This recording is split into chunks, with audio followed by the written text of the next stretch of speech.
Hello, everybody. Woo, woo, woo, woo, woo, woo, woo. Generations Project and friends and family, acquaintances, awkward love, all of it. Welcome to the second installation of the Generations Project partnership with the New York City AIDS Memorial to share stories of longtime survivors of HIV and AIDS. And we are so honored to have 5 storytellers who are going to be sharing their stories today. For those who don't know, I should take these off because someone said, without them, I can be more intimate, so I'm going to take them off. Hello. I feel naked now. I'm going to put these down. Hello. So, for those who don't know, people who are just walking by and wondering what's going on here, the Generations Project is an intergenerational LGBTQ storytelling organization.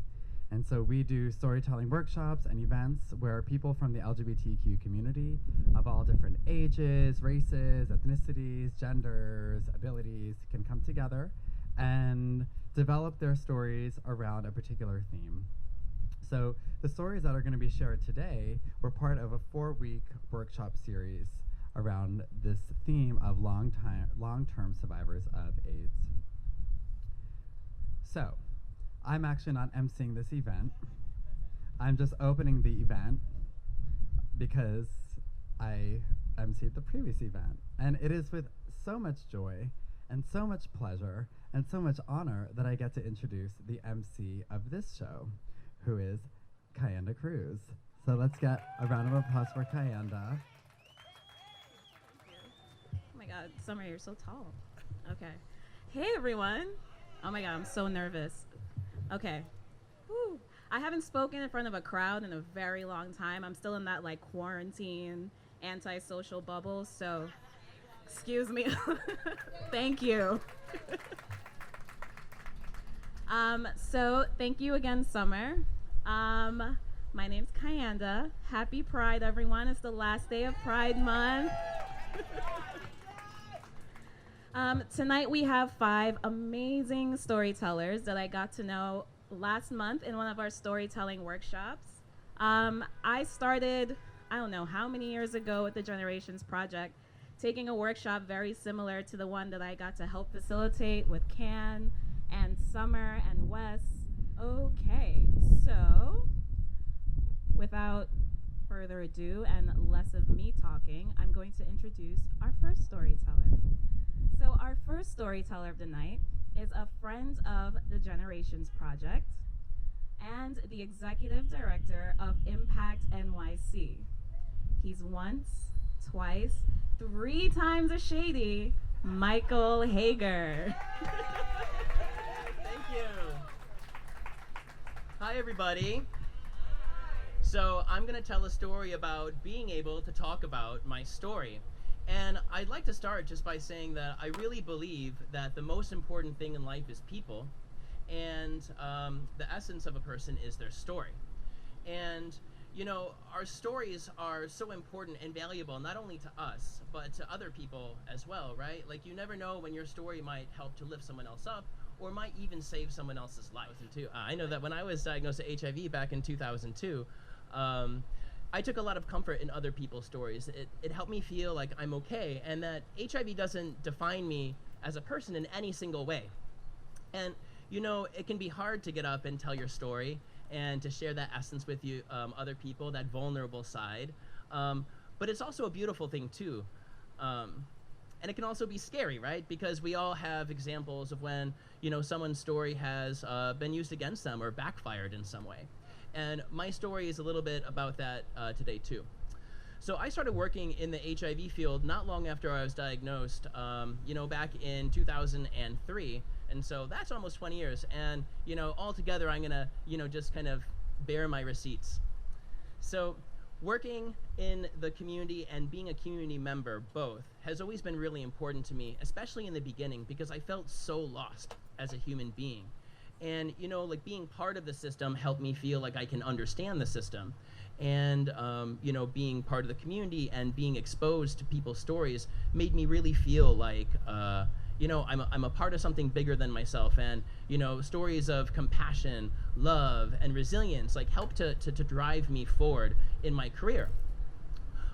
So it was always really great going to work events where people tell their stories, and the storyteller reaches their climax and everybody stands up and cheers, yay, like great job, like you made it. And it was confusing to me because like when I would go back to the office, sometimes you would hear certain people snickering about the stories that you just heard, right? And like this person just bared their soul, suffering, like their own resilience. Like that's disappointing. How dare you laugh at them? And something else that I noticed is that, a lot of these storytelling events are put together by hospitals and health centers and community-based organizations, and some, not all, but some seem to almost like use us, our community, for our stories, right? It's like one moment you're a star, you're given a microphone and a stage, and they say, thank you so much, you're so great, you're really saving lives, and then the next minute you're discarded, you're dropped like a hot potato because there's someone else's story.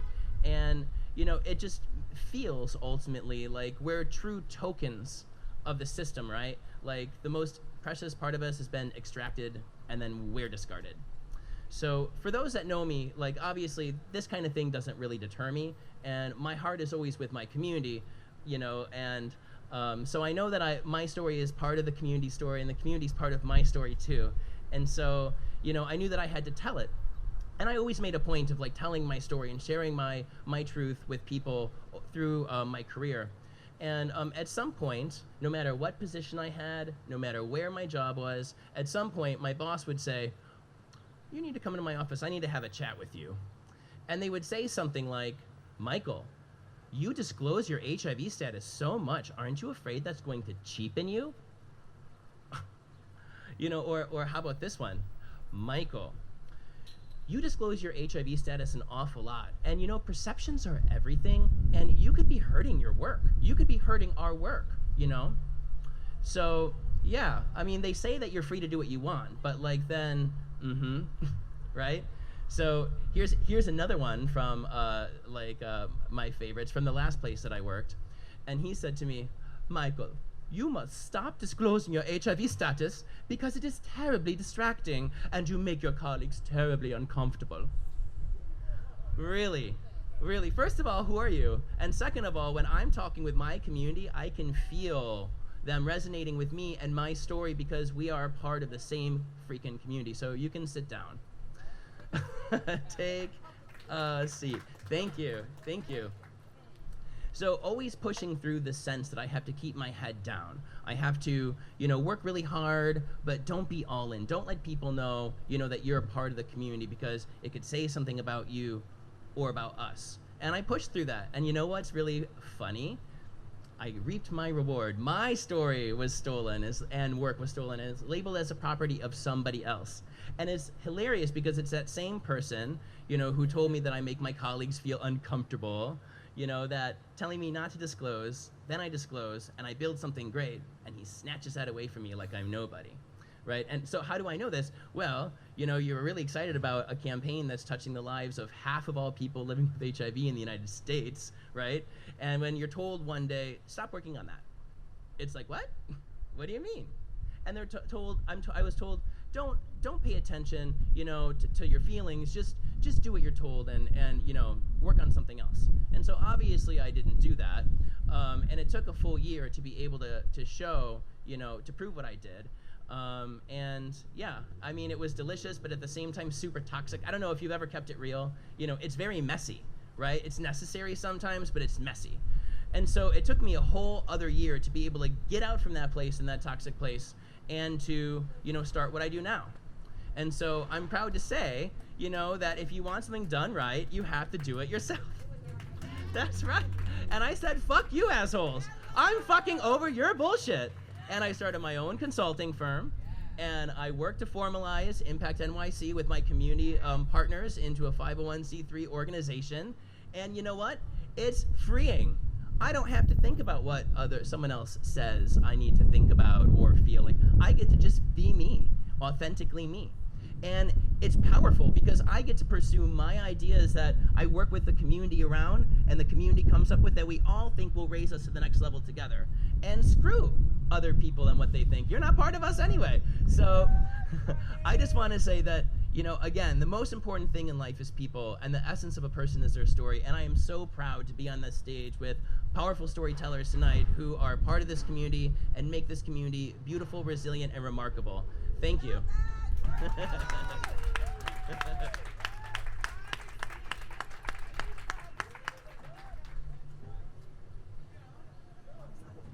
Thank you, Michael Hager, for always being your true, authentic self and making sure that your story is told, no matter what anyone has to say about it. So thank you, Michael. Give another round of applause for Michael. Thank you.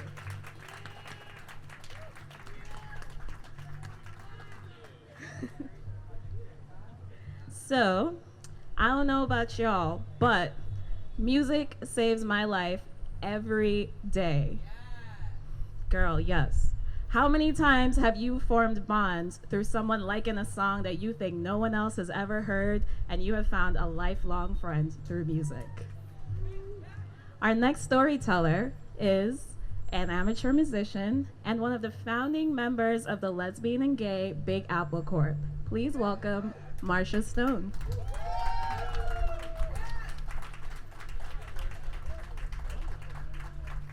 Hello. Hi, y'all. Oh, anyhow, so, growing up gay in the 60s, all right? I always knew I was gay. I knew before there were words for it. And some other people had words for it. When I was 8 years old, they called me a lesbian. So, you know, anyway. But like so many of my generation, I thought I was the only one on the planet who was gay, and I thought I would go to my grave with that secret. And it was a time when you could be arrested. It was illegal. It was a crime. You could be committed to a mental institution because it was a mental illness on the same par as schizophrenia. So you could be committed to a mental institution against your will. Not to mention thrown out of your house, lose your family, lose everything. And I had many friends that did lose their families from coming out. But I didn't have to worry because I was the only one on the planet who was going to find out. And then, in high school, I found my first gay friend. Hallelujah, I wasn't alone. And of course it was a gay male friend, thank God. I always gravitated towards the men. I was afraid of the women because I loved them. So, you know, I hung out with the boys. Plus, they were more fun. All right. Just saying. And we discovered, we discovered the Village. We discovered Christopher Street, which in the 60s was Mecca. We could walk down Christopher Street and not feel alone, and we could see other gay people. But I always remember how depressing it was to get back on that train and go back to Brooklyn and just, ugh. So as soon as I graduated high school, I moved out of my house, got my own place, hung out with my boys, and what did I know about being gay? The only place we could go were the bars. There was no community center. There was no Will and Grace on TV, Ellen DeGeneres. There was nothing. The only place we saw ourselves were in tragic figures in the media. So they either got murdered or they committed suicide. So, not a great way to form a healthy self-esteem. Anyhow, I didn't care. I partied. It was all about the party. It was all about fun. It was about the bars. It was about drinking and poppers and dancing. And this is what I thought, okay? But at 24, I had my first visit to Alcoholics Anonymous because even the people that drank too much didn't want to hang out with me. So I went to this AA meeting, but they were all straight people, and I was like, oh, hell no. I can't do this. And there was no gay AA at the time, so I continued to party, and in my early 30s, I discovered a gay Alcoholics Anonymous group, and it saved my life. It really turned my life, because I was just hitting it too hard, And so, okay, I can't go to the bars anymore, but I still stroll down Christopher Street. And one day I'm strolling down Christopher Street, and I see this group of people, these musicians. They had instruments, they had flyers. And the flyer said, take your instrument out of the closet and join this band. So I had played trumpet in school, and I thought, what a great thing, to be able to socialize, use my music. And I went to the first rehearsal, and there were men and women. Nobody was drunk. I wasn't drunk. It was life-changing. It was the first sober social thing I did in my life. And I started to form friendships that were like family. I had support around me. I didn't have to go and drink myself silly to be with other people like me. It was a miracle. So I was going to my AA meetings. Now when I found the band, it was 1979. So we're playing gigs all around the village. We're doing all kinds of things. 1980, 1981. All of a sudden, there's this thing that starts happening, this gay cancer, this strange disease that starts affecting a lot of the boys in the band, a lot of my friends in AA. What the hell is this? I mean, heartbreaking. We all know what it turned into when our government finally had the courage to call it what it was, and it took us in all the different organizations ACT UP, and we had to get in the street. We had to do what we had to do to get people to wake up and smell the coffee. We had to work at it. But during that time, when our friends were in the hospital, they would leave the food outside the door and they wouldn't feed them. So we had to go. We had to take turns. We had to put on our masking gowns and go and feed our friends. This is what we did. This is how we did it. The good thing for me being sober was that during this horror, it was a privilege to be able to show up for my friends. And it felt for a while like I was going to a wake once a week between all the guys I knew from Alcoholics Anonymous and my gay groups and all the guys we lost in the band. But we kept at it and we did the work, and now we have somebody who can get up today and say they were diagnosed with HIV in 2002 and it's not a death sentence. I mean, all these beautiful people, because we matter. And so through the sound of music, I was able to become an adult and show up for my friends. But we need to know the work is not done. But with community and friendship, we can get there. Thank you.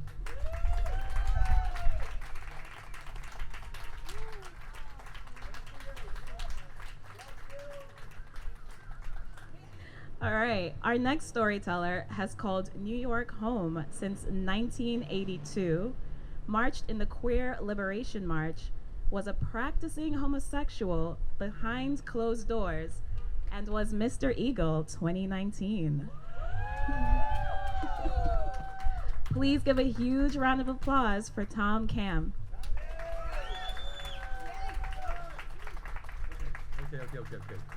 Okay, good to see everybody here. Thank you.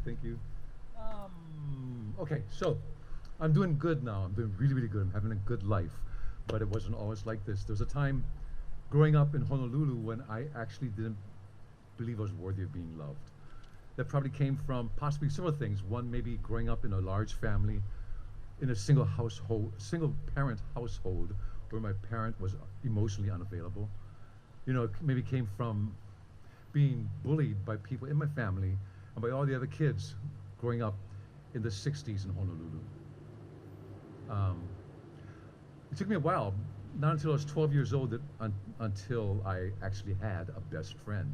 His name was Mario Leonida, and he had just come in the 7th grade. He just come from a public school to the Catholic school that I was in, and he actually had a sex education class at the public school. So he brought a little book with him, a book to school to share with me, with like illustrations of genitalia and the names and whole explanation of reproduction and information about masturbation.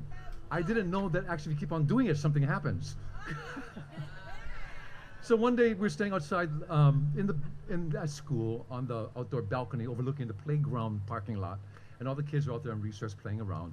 And Mario turns to me and he says, "Thomas, you're a homosexual." It wasn't in the book. I had no idea what it was. And I said to him, "Well, what should I do about it?" And he said, "You should tell everybody." And I said, "Okay." So I leaned over the railing and I yelled out, "I am Thomas Cam, and I am a homosexual." The kids did nothing. I yelled it again. "I'm Thomas Cam, I'm homosexual." Nothing. Mario was dying, rolling on the floor, cracking up, laughing. Okay, and I was like totally clueless because it wasn't in the book. You know, we went through many years and decades of being good friends, pranking each other like that all the time. It was actually a pretty wonderful relationship, and yet still, even in that relationship, I did not feel the kind of love that I really wanted, you know.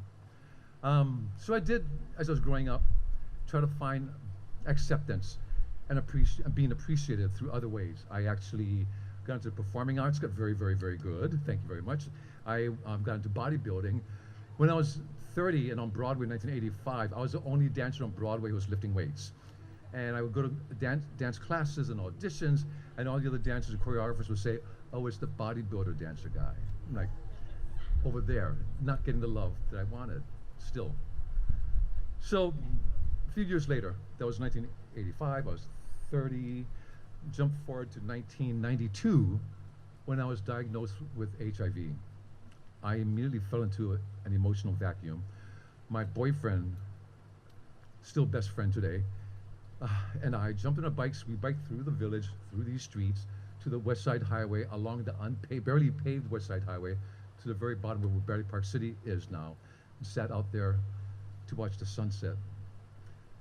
It was beautiful, it was calm, the breeze was even stronger than this, it was nice and warm. The sun was setting, the water was calm, unlike everything inside. And he turned to me and he said, "I'm not gonna let anything happen to you." I heard that and I felt comforted, but there's still a message beneath that he was trying to say to me that I didn't understand or hear. So that was 1992. In 1995, I saw a full-page ad on the Sunday Times for the first Boston to New York AIDS ride, and I thought, okay, I need to do this. So I got a bike, I trained 1,500 miles that summer, did the ride, did the entire first day of 104 miles, riding into the campsite in tears because I had pulled this thing off. It was a wonderful ride. It was pretty special. Every night, though, I couldn't go to sleep because I was just so filled with appreciation and a sense of being loved by all these people, all these thousands of riders who didn't know who I was and did this thing for people like me. I would sit under a tree at night watching them walking through the dark, just feeling so good. And yet I still wasn't getting the love that I needed. 6 months later, my T cells had dropped down to 60. I lost 30 pounds, and I had AIDS. And I had an opportunistic infection, pneumocystis carinii pneumonia, which was one of the first opportunistic infections that would kill people as soon as they got it, right? I was in the hospital twice. The first time, because the drug that they gave me to combat the pneumonia was toxically killing me. I had a very bad, life-threatening drug reaction. So they moved me on to another drug that wasn't quite as powerful, but still hopefully attacked the pneumonia. And 2 months later, we found that it was still there, and I was getting even sicker, so back into the hospital. And the only way to get through this was to do a desensitization process so that my body could accept this drug. So there I am in ICU, hooked up to an IV, hooked up to blood pressure, everything, right?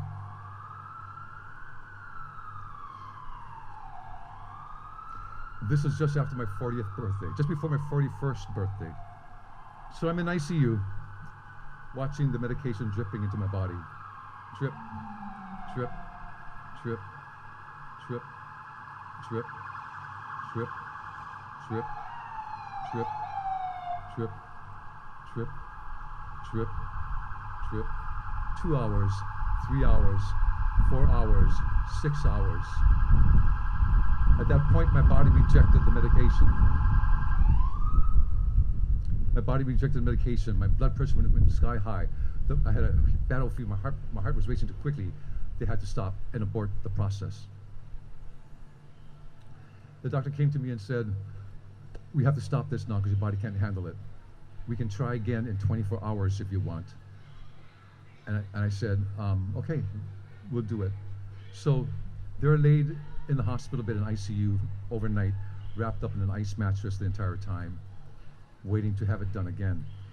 And I laid there that night, thinking and remembering that there are more things in my body, more organs, things working right than were not working that helped me get through it. I also made peace with myself, made peace with all the things that I had become, all the things I hadn't become, all the things I would never be, all the people in my life who I love. Making peace with the fact that they would go on without me. I found myself okay with all of it. I was actually in what I call a state of grace. So they started again the next morning, the next day. I'm booked up. Drip, drip, drip, drip, drip. 2, 3, 4, 5, 6, drip, drip, drip, 7, 8 hours. I finally was able to accept the amount of drugs needed to fight the pneumonia. So they took me off of that and immediately put me onto a 3-drug combination, highly active antiretroviral therapy, which is very new at the time. It had just come about that month after the 6-month studies proved that it actually was effective in containing and stopping the virus. So I regained my health. Yeah, thank you. I regained my health. 2 months later, going to see my doctor after having been on the drug, the medication, had blood work done, and he told me that I was undetectable, which was very hard for me to hear at the time. And when I remember it now, it brings it all back. The hardest thing about having had AIDS was that I survived and all the others didn't. My friend Mario didn't make it. So many countless other friends didn't make it. So many of our friends died in the hospital right there, right here. I've moved on. I've become okay living with survivor's guilt. The strangest, oddest thing is that now, at the age I'm at now, when there are so many less years in front of me than are behind me, the survivor's guilt is less. Very interesting thing for me to realize. I'm 65 now. No, I'm lying, I'm sorry, I'm lying. I'm 66, I had a birthday last week. And for Pride this year, I went to an all-night dance party. Wait, hold on. I marched the march. I did a S&M demo at Folsom Street East Fair, and I did something that I don't usually do on Pride, which I'm gonna make sure I do every year on Pride. I had sex. Lots of it. Because it's Pride. Yeah. So yeah, I'm good. I'm good with all of this. I'm good with all of this now. I really am. I'm lucky. I 2 years ago I was Mr. Eagle NYC for 2019, and I got to meet a lot of people, a lot of younger gay guys too. And sometimes I meet guys and I'm talking to them and they're like challenged. They're having a hard time emotionally with whatever's going on in their lives. And I pull them close to me, and I whisper into their ears what I learned back then. And I tell them, it's going to be okay. There are more things going on right in your life than things that are going wrong. You're going to be okay. I pass that on to them. It's my honor and privilege to be able to do that. Something else happened to me when I was in the hospital bed. I realized after years later that at the moment when I said yes, let's do it again, I found that I actually was loved by the person who matters the most, me. So that's my story. I'm a survivor. Most of us are in some way or other. And the world is ours to live, enjoy, and to bring our light into. Happy Pride.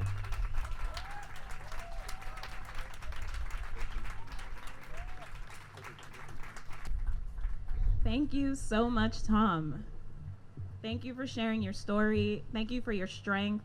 Thank you for your resilience. You are here You're amazing, and we love you. Thank you. Please clap for Tom Camp. Okay, so we have 2 more storytellers here to share with us tonight.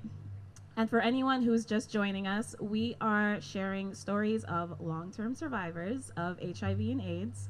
So thank you for joining us. You're going to hear some amazing stories tonight. Thank you to our audience who is stuck with us through this heat. You could have been anywhere with air conditioning, but you are here, so clap for yourselves.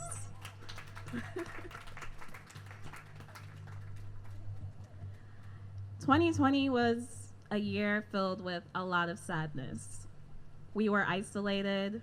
We lost hundreds of thousands of people to a pandemic. We were stuck alone at home. And we all witnessed the devastating murder of George Floyd, which triggered a racial uprising in this country that was very necessary. Too often do we avoid having the hard conversations that are necessary to make real change in our community and in this country. And if we're ever going to make real change, we have to make sure that we're never giving up on that fight to make sure that we have representation, inclusion, and equity for everyone in our community. Our next storyteller, thanks. Our next storyteller is here to share with us how they are fighting the good fight. Picture it, a mix of James Baldwin and Grace Jones. I'm gonna let that sink in. Please welcome Jonathan Lee.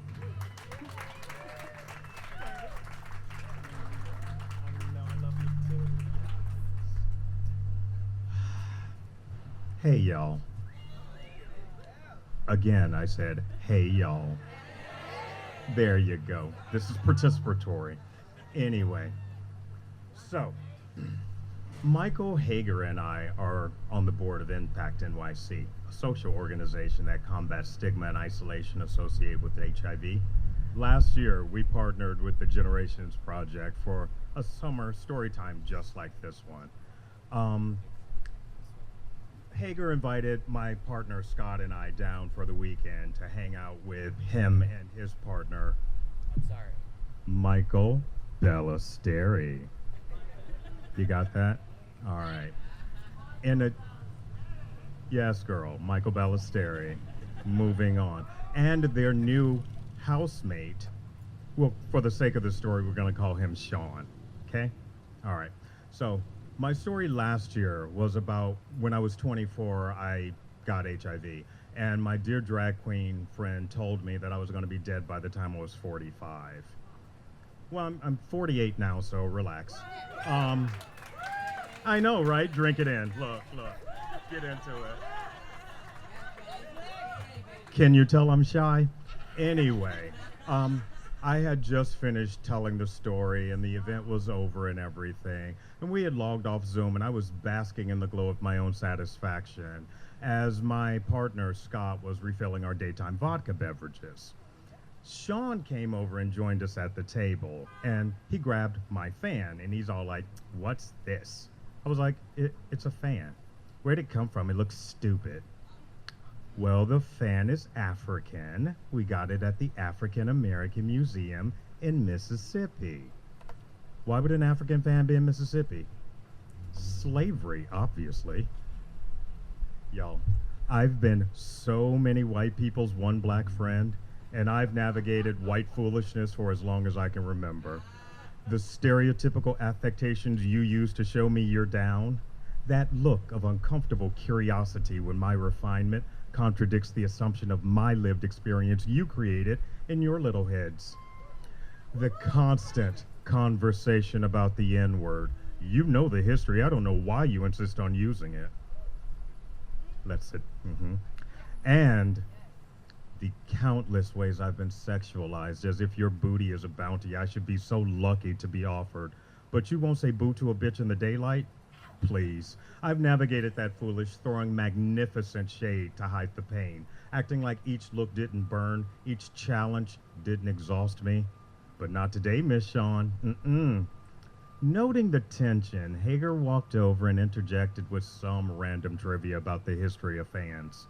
Then Scott and the Michaels and I went wandering around Asbury because Scott had never been there before. Yes, Asbury Park. Girl, this story is about me at this moment, but I appreciate the participation. Go on. Back to me. Anyway, so where was I? Thank you, baby. So I'm in Asbury, right? We're wandering around, and we get back to the house, and here is Miss Sean sitting in the squalor of his living room, frantically scrolling Scruff for BBD. Now, as a point of reference, we had all just watched George Floyd be executed. Politically, we were in a flaming garbage fire. There were escalating protests happening in every major city, and we were 2 months inside of quarantines. Naturally, the protest came up in conversation, and here comes Miss Sean opening his mouth, unloading some racist diatribe. He's all like, well, he shouldn't have had a fake 20. He should have just done what the cops told him to. You know the looting needs to stop. You know how those people are. Those people, I say. Yeah, those ghetto black people. All right, so let me see if I understand you correctly. Mr. Floyd was sitting in his car, minding his own business. Cops walk up, guns drawn. They're screaming at this man with contradicting orders, and he is terrified because you know the cops don't see us like they see you. They execute this man on the street in broad daylight. Yet you are more concerned for the stores with millions of dollars in insurance than you are about a single black life. What makes my life more valuable than his? Better question. What makes yours? The backpedaling started, and I'm going to be honest, I checked out. The next 36 were super awkward, dripping in white guilt. Just dripping. And I didn't say a word because I was polite. Maya Angelou says when someone shows you who they are, believe them the first time. And I didn't even say anything when he sent my man several wolves on Scruff, several of them. The sheer caucasity, I know. Anyway. Yes, use it, caucasity. Yes, yes, queen. Anyway, so, as the Michaels drove Scott and I back to the city on Monday, Hager looks at me and he's all like, hey girl, how was the weekend for you, girl? And I'm like, well, I'm not gonna bore you with the full conversation, but here's some of my favorite highlights. This was the most emotionally exhausting weekend I have spent in years. And before you ask, the storytelling part was fantastic. I love sharing the knowledge I've been fortunate enough to learn in my life with others. The exhaustion came from constantly having to defend my blackness, defend my right to exist, defend my humanity, the contrived, unsupported Fox facts being hurled at me to justify the treatment of my fellow black humans. And I don't even know where to start with Miss Sean. Was it that condescending tone? No, that wasn't it. Was it the way he looked at every single inch of my body every time I was in the room? Well, I get it. Look at me. Anyway, look, I see the same thing y'all do.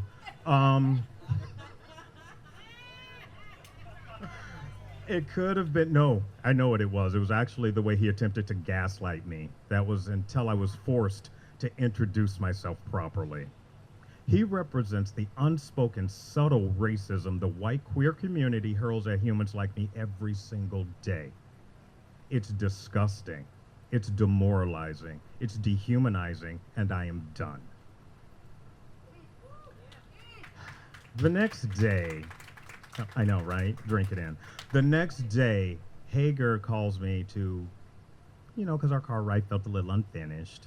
As we unpack the stereotyping, race baiting, unconscious bias, microaggressions, and sexual fetish at play over the weekend, I knew that this was just the tip of a white supremacist iceberg that no one wanted to acknowledge. We continued to unpack in the days that followed. Somewhere in there, we wanted to open this conversation up to our impact community. Actually, July 1st of last year, we held our first Comfortably Uncomfortable conversation. An open dialogue with the queer community held over Zoom every other Wednesday at 7 o'clock. They're watching now. Hey, y'all. I'm really, really proud. Oh, I'm sorry. Over the last year, we've navigated some incredibly tough waters together, and I'm very proud of the space we've created. I still felt like there was a conversation missing, so in December, I opened my Christmas card to myself, and it was focused on perspective, and I had an epiphany. I wanted to have kitchen table talk about race. Cut to my podcast, Race Kiki with Jonathan Lee. Every week, I invite someone on and I ask just one question. When did you learn about race?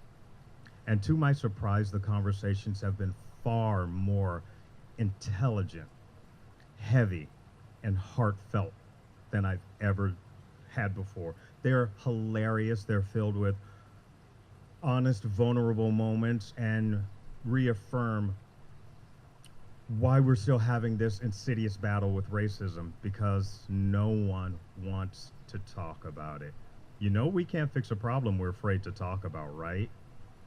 So what's the worst thing that could happen? You learn empathy? Let that sink in. Thank you all for listening. I'm a better person for having shared this with you.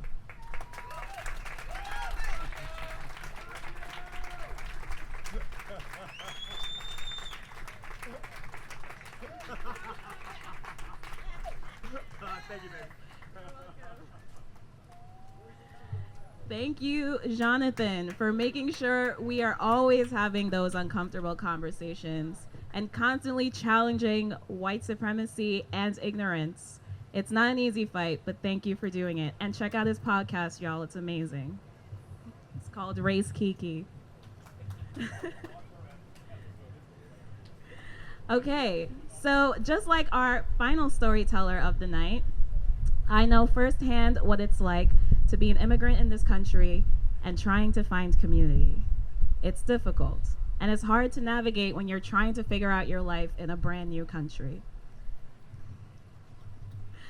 But thankfully, once you do find that community, it does give you the strength and the foundation to make huge changes and impact the world around you. And that's just what our next storyteller has done. So please welcome the fierce community advocate and educator, Michelle Lopez.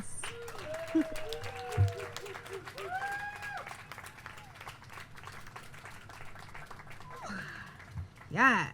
So, when you're a teenager and you're living in the Caribbean, I'm from Trinidad originally, and your parents say to you, you're going to America, you're going to go live with your aunt in Brooklyn, you will be ecstatic, you will be in awe. What? I going to America? That was not the case. But I, Michelle Lopez, at age 16, I had already attempted my second suicide. I was in a coma for 3 days, and when I awoke, a priest is standing over me, letting me know that I'm gonna go to hell. My mom, as we got home, I got discharged from the hospital. She told my aunt, you're gonna take this one, you're taking her to New York with you, because the things that she's doing, we are not dealing with that down here. Those were the words. Michelle is a teenager in Trinidad. Michelle was getting into trouble because at one point, Michelle is kissing the girls in the locker areas. Michelle, hello, right? But on another occasion, Michelle ran away for 2 days, and Michelle was with some boys in a gang. And Michelle is there with the girls and the boys. Michelle, at 13, had to deal with mom being called into the school because the teachers decided to do a sweep in the locker area. And to their dismay, here is Michelle in the locker area, locked in lips with a girl. The teacher called my mom. So this was it. It was the behavior that these West Indian folks was just not accepted. I arrived in New York City, March the 19th, 1984. And New York was filled with snow that I had never seen. Snow that I was fascinated about until my cousin encouraged me. Girl, roll in the snow, embrace the snow. Next comes along. I had to adjust to this living. My aunt then said to me one morning, you know you're gonna get enrolled. You're gonna get enrolled in high school, even though this woman knew I had graduated from high school in Trinidad already. One of the things, Michelle is diagnosed with behavior problems, but she has a very high fucking IQ. Michelle graduated. Michelle can get through the academics. So I'm at school now. My first day at school. You know, in Trinidad, you gotta be a good student. So here I am. This is high school now. I'm sitting up front, very attentive, and a teacher, the teacher who was the class teacher for the day, that's what I gathered, and a student. You know, he's talking to these students, you know, about some of their behaviors last semester. I don't know what it was about. And him and this one guy got into a serious argument. And the next thing I knew, this guy pulled out a gun and shot the teacher right there. The whole class, everyone scampered out of the classroom. And here is Michelle sitting there, peeing on herself, went into shock. I never experienced this in Trinidad. We did things in school. We had fun in school. We never killed teachers in school. I made a decision. I gotta adjust, and I'm gonna have to survive this New York. 1989 comes around. Michelle met. She fell in love with a man. The man promised her, girl, I'm gonna get your green card. We gonna get married. Never got the green card. Beatings, morning, noon, and night. And here I was, submissive, vulnerable. You're an immigrant. We're chasing a green card. And those beatings were some of the worst in my life until one night. It was the most severe beating I think a person could endure. And I took that beating because that beating that night, it beat some sense into me. My daughter was newborn, 9 months old. I wrapped her in a blanket and I started riding the trains. I started riding the trains. Don't worry, folks, okay? This is called menopause. So the girl is having a hot flash, but she's good. All right? Here we go. All right. Here I am. I'm riding the trains. And I'm a person, you know, religion is there for its purpose, but I'm not a religious person. I'm very spiritual. People still see me today walking the streets and they see my lips moving and they, probably this girl having a moment. I'm in prayer. I pray a lot. And as I'm sitting on the train with this baby wrapped in a blanket, you know, just trying to clean up myself, blood is rolling down, and I saw an ad. I saw an ad on the train, and that freaking ad, it spoke to me. If you're a woman, if you're enduring domestic violence, if you are dealing with substance use issue, alcoholism, you know, alcohol was my first drug of choice. At age of 7, sexual molestation came into my life. I was molested by my 3 godbrothers. And behavior is what we know. It's what we're going to do. So when I would hear the adults in Trinidad saying, boy, take a nice drink and everything going to be all right, alcohol became my best friend. Alcohol came into my life. Trauma came into my life. and how I processed it in 1989. Situations, circumstances comes into your life. And as the ad continued to speak to me, it came, morning time came. And I knew it was morning time because I remember asking this lady, I said, Miss, can you please tell me what time it is? And she looked at, honey, it's rush hour. And that resonated with me because I got off that train. I took the number from that ad, and where I got upstairs, I was then standing at the corner of Flatbush Avenue and Nevin Street, downtown Brooklyn. And as I called the number, fate, people, a voice answered. It was not a recording. It was not some kind of machine. A person answered, yes, can I help you? And I just poured my heart out. The first time in my life I ever told someone the things that went on from when I discovered life. And the things that I shared with that person over the phone. I was then asked, where are you right now, ma'am? I'm hearing a bunch of traffic. Where are you? And I said, well, miss, I think I'm in Brooklyn and I'm standing at the corner. I'm looking at the signs, Flatbush Avenue and Nevin Street. Let me tell you about faith. The woman says to me, first she gasped. It wasn't, I said, oh my God. I said, miss, I'm sorry. What is it? She says, I need for you to turn around and face west.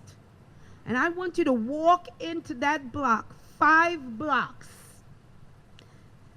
5 blocks, and you're gonna find me there at this facility.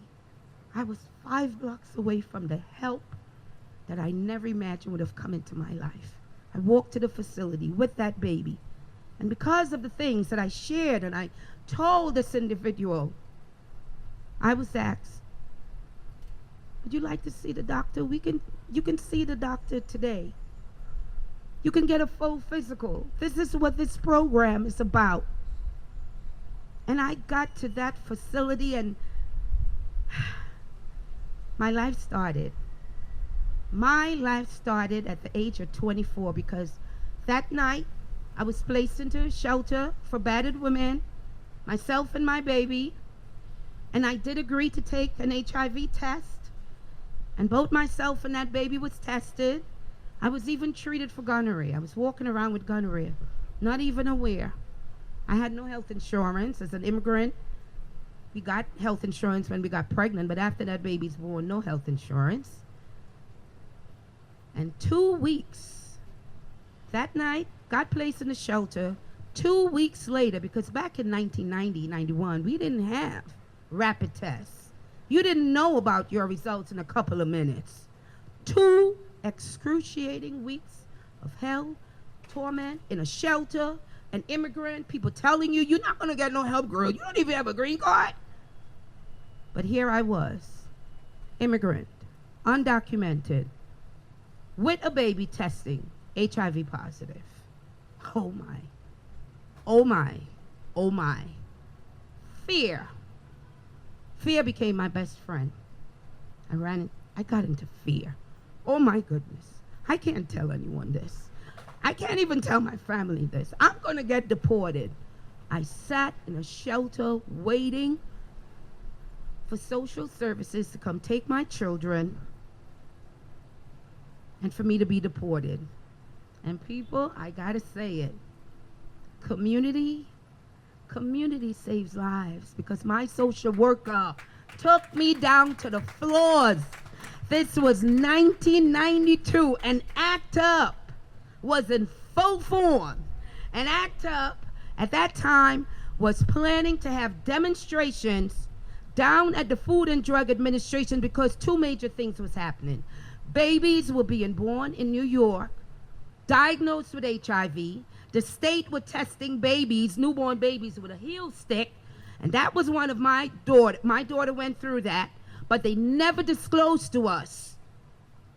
A baby diagnosed at birth with HIV, you are definitely seeing the mom's immune system. But this child, my daughter, never seroconverted. At 18 months, it was confirmed. She's living with HIV. And me being taken to the floors of ACT UP, it was a group, gay white men, lesbians who didn't have the virus, but lesbians who was, my God, they were taking care of sick people. Right across the street, I used to go with them for us to take food in the room so we could feed the guys who were dying. And here I was, amongst those folks, and they said to me, Michelle, we would like for you to go down and speak at the Food and Drug Administration. And I'm looking at them, you all are crazy. Do you all know I'm an immigrant? I cannot do that. And my first lesson of humanity came from the gay white males and those lesbians, because they didn't see an undocumented black immigrant girl. They saw a woman with a child that needed help. Her rights were being violated. She was fearful. They mentored me. They taught me things. And when I found that community, it was no turning back. I then became involved with groups of individuals, because people said to me, my God, Michelle, do you realize you was like a congresswoman representing us? Because when I testified towards the Food and Drug Administrations, women were not being allowed to participate in clinical trials. There was no drugs available for our children who were dying. And doctors were telling us, your child is going to be dead by the age of 10. My daughter just celebrated 31 years, June the 14th. She made me a grandmother. That baby is HIV negative. These are the work that community did. The things that they taught us. Each one taught each other. It wasn't about black, it wasn't about white. It's about you, your need, and how we're going to get through this. The elephant in the room taught me what it is. As a human, my daughter always reminds me, Ma, all you got to say to people, what is HIV? What does the letter it stands for? H, human. Because I never experienced stigma until my 5-year-old went to school and taught. She had a show and tell day and just told Mommy, I want you to dress me up like an African today. So I did that, not knowing my child went to school, and for show and tell, she disclosed to her class and her teachers, Mommy and me have HIV, and HIV is a virus. Mommy said we can die, but right now everybody loves us. This child had just participated and made it feasible for children to have access to the first protease inhibitors, because one of my activism work, I sat and I negotiated with a pharmaceutical company. We had no drugs for children. And those of us as adults who had access to the new ARVs, to the new antiretrovirals, we were coming back alive. We were calling it, yes, the Lazarus syndrome.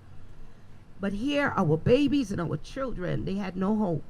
And one pharmaceutical company was looking for a child that they can do a pharmacokinetic study, because they wanted to identify a protease inhibitor so that children can have the same outcomes.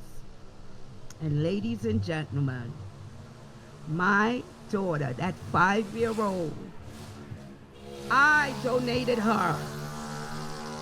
I donated her to research because it was important. The things that I learned as a black person.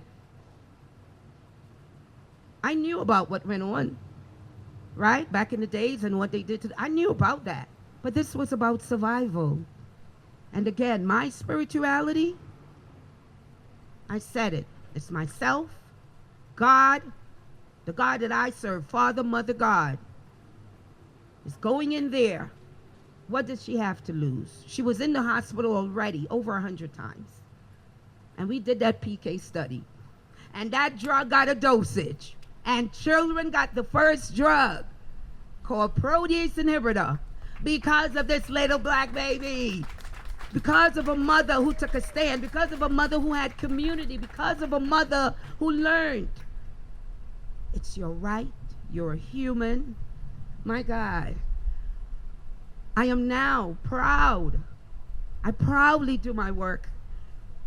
I talk about me being bisexual. I love people. One of my girlfriends said, you're just greedy. That's why. No. My intimacy, the relationships that I found, my life started after HIV. So here I am today, one of the organizations that helped me establish my first legal status. Because I am someone, 1996, T cells dropped to 86. I had a disease called toxoplasmosis. And I was told, bring your family to the hospital. You're not going to make it. And when my 2 children was brought into that room, and I saw those children's faces, ACT UP came back to me. Nobody can take care of your children, Michelle, the way you can. Tell us what it is that you need, and we'll help you get it. And as I celebrate continually, as I serve my community, that organization that got me my first legal status, and I'm here today, I now work as a staff at GMHC. That's who got me my legal status. And I always say to them, you all did this. you all created community again. I work at GMHC now. And my job at GMHC, I am providing mental health screenings for anyone who identify as LGBT or Q, over 50, aging with HIV. Many of us did not get a chance to take care or address our mental health needs. And as some of my peers have said to me, we are aging. We want to die at least with some form of dignity. We are taking care of our mental health needs. It's never too late. I continue to live and serve my community, thriving, and here I am, naturalized now, in New York, living with my HIV. Thank you so much for your time.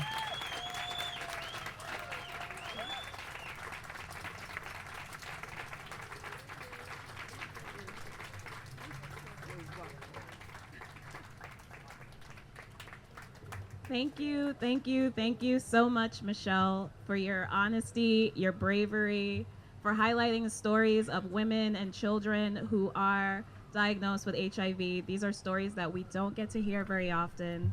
And thank you for the impact you are making on our community and making sure that everyone takes care of their mental health. So thank you, Michelle.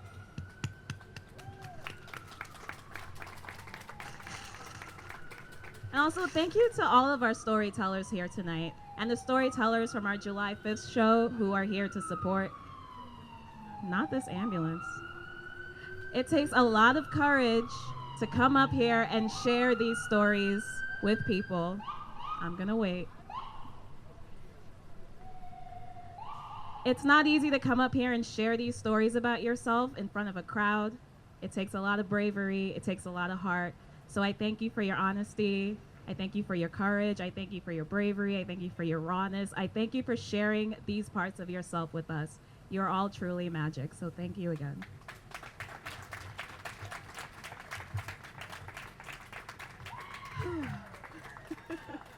Exactly. Next up, I leave you with an amazing song from the beautiful, super talented, lovely, amazing Castrata.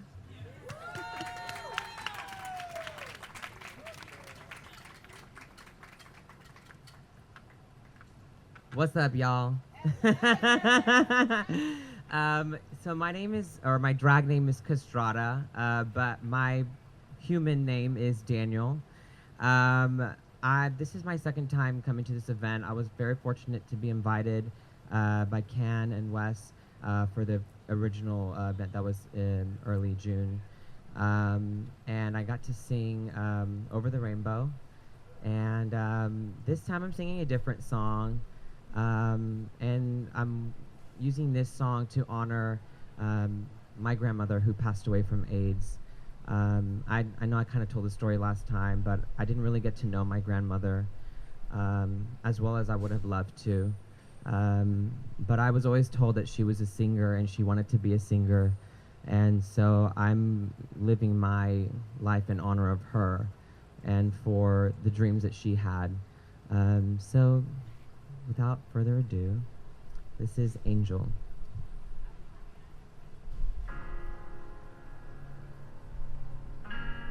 Can you just pump it up on the speaker a little bit more? Spend all your time waiting for the second chance, for a break that would make it okay. There's always some reason to feel not good enough, and it's hard at the end of the day. I need some distraction, oh, beautiful release. Memory seeps through my veins. Let me be empty, oh, and weightless, and maybe I'll find some peace tonight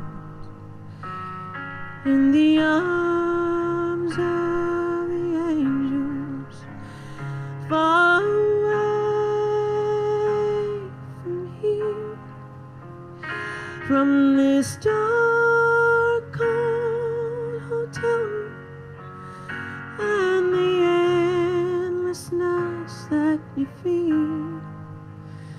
You are pulled from the wreckage of your silent reverie. You're in the arms of the angel. May you find some comfort here.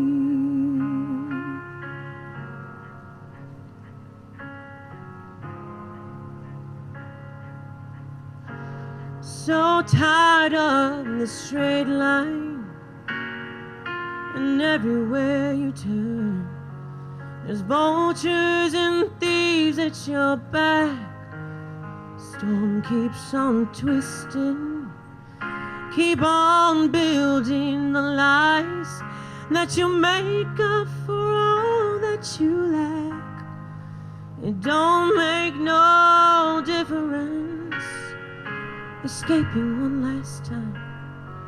It's easier to believe in this sweet madness.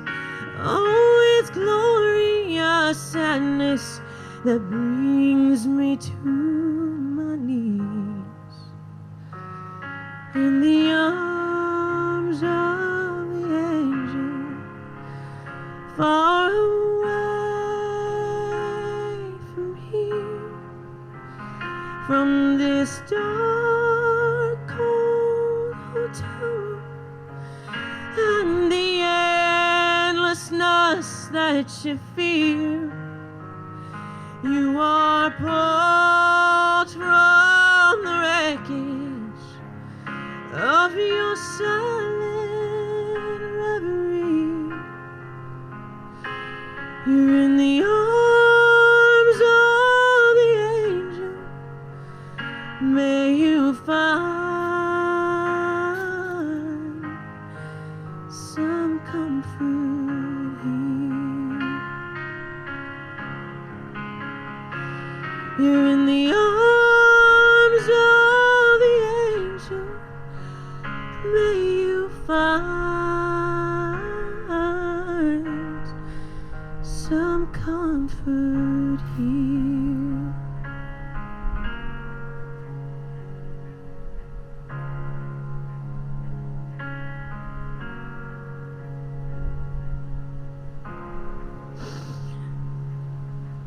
Thank you.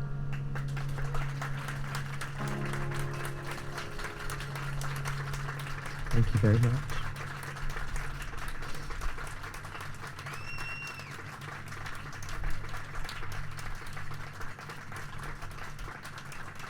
Thank you so much. Thank you for having me. I really appreciate it. And happy fucking Pride.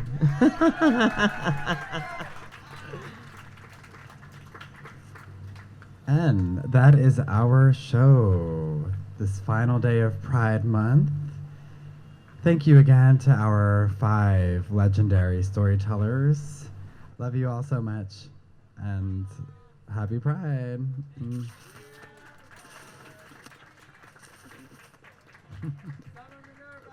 Woo! Thank you, y'all. Thank you.